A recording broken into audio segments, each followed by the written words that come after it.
We're taking business chapter 7, classification of businesses. Getting started.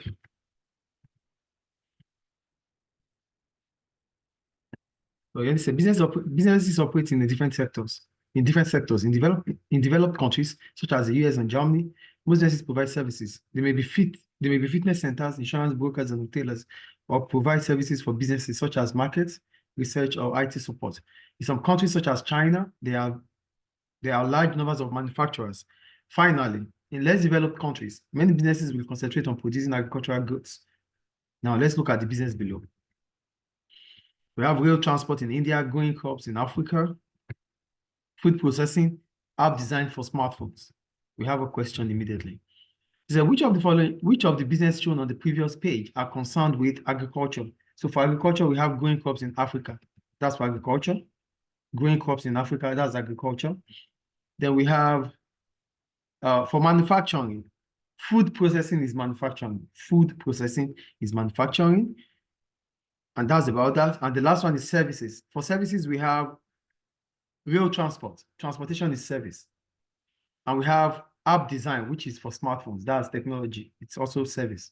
I think that is clear.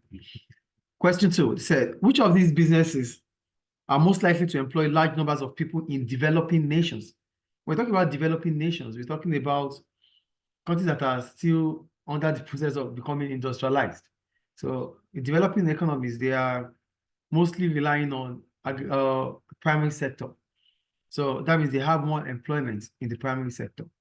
Did you get it? Yes. So here I wrote, it's agriculture, because developing countries do not have the financial capacity to invest in capital goods. They don't have that financial capability to invest in equipment that would convert raw materials into finished goods.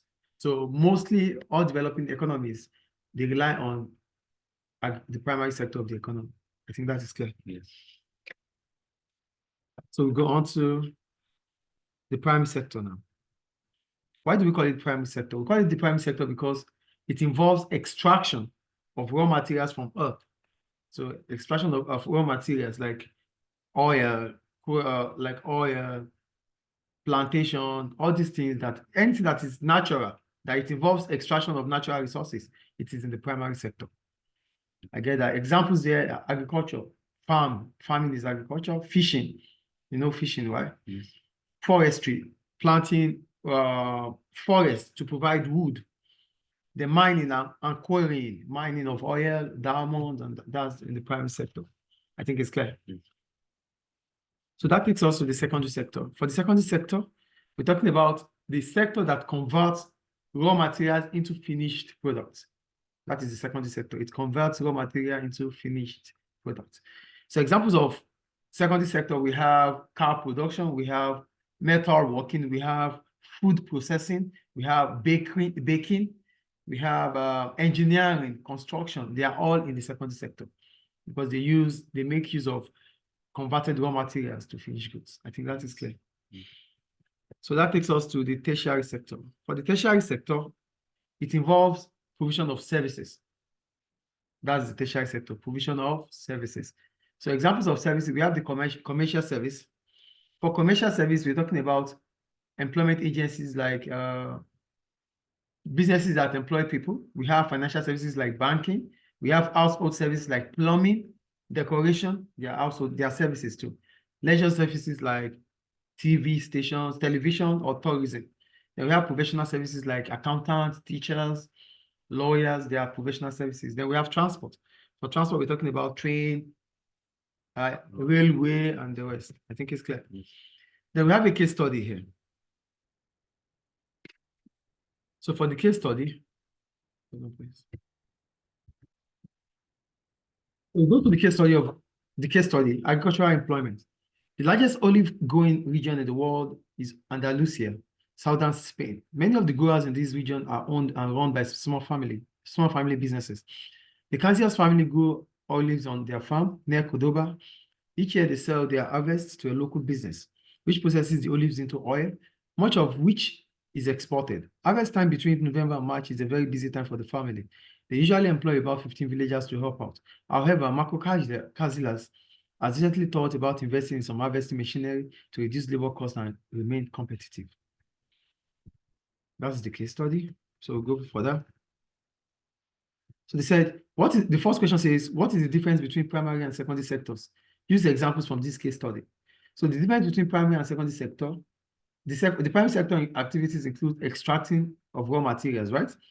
Which olive growing is an example of raw materials. Did you get that? Then the secondary sector involves conversion of raw materials into finished goods. So for olive, that is, in the case of the olive oil, they are being processed to become olive oil or olive. They become olive oil. That is the process. That is the processing stage. Olive, they grow olives in the farms. Yes.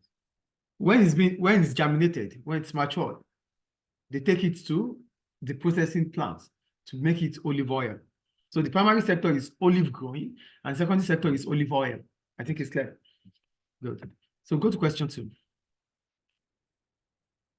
What has happened to the number of people employed in agriculture in Spain since 1980? In 1980, based on this figure, in 1980, we have over around 20% in 1980, and now it is around 5%. Do you see it? So it is around 5% now. So that means, according to this graph in figure 7.1 that we're looking, the number of people employed in agriculture has fallen from like 19%, yes, not up to 20, like 19% to almost 5% in 2010. I think that is clear. Yes. Question 3. It said, describe one possible reason for the pattern described in question 2. That what's the reason why there is drop in the numbers of people employed in agriculture since 1980 to 2010. So I wrote, the main reason why employment in agriculture has fallen sharply in Spain is due to advancement in technology. So Spain is now a developed country, unlike when it was in the 80s. So that means Spain now invests, there's advancement, Spain now use technology, not agriculture. As a result, there's drop the numbers of employed in agriculture from 19% to 5%. That's the reason. Is it clear?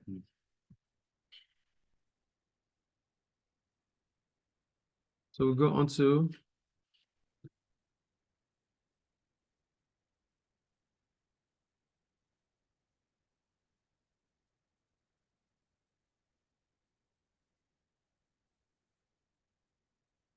we'll go to interdependence between economies. So when we talk about interdependence, we're talking about how each sector within the economy, how each sector within the business classes rely on each other. How the primary sector have to rely on the secondary sector, how the secondary sector has to rely on the tertiary sector. That is what we call interdependence. So let's read. Businesses in each of the 3 sectors above are likely to be interdependent. This means that they rely on each other. For example, in the primary sector, cereal farmers rely on bakers in the secondary sector for their sales of wheat. Bakers may depend on advertising agencies in the tertiary sector to produce newspaper adverts for their products. The transport industry in the tertiary sector relies on the oil industry in the primary sector to provide fuels for its vehicles. Workers in both the secondary and tertiary sectors rely on the primary sector for their food.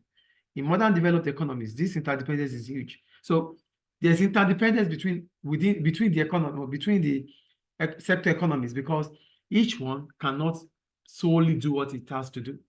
The primary sector relies on the secondary sector. For those that plant, let's say plant wheat, they have to rely on the bakers in the secondary sector to make it become bread or whatever it is before they can buy. If there's no business in the secondary sector, if there are no bakeries in the secondary sector, primary sector will not be selling wheat. Do you get it? Yes.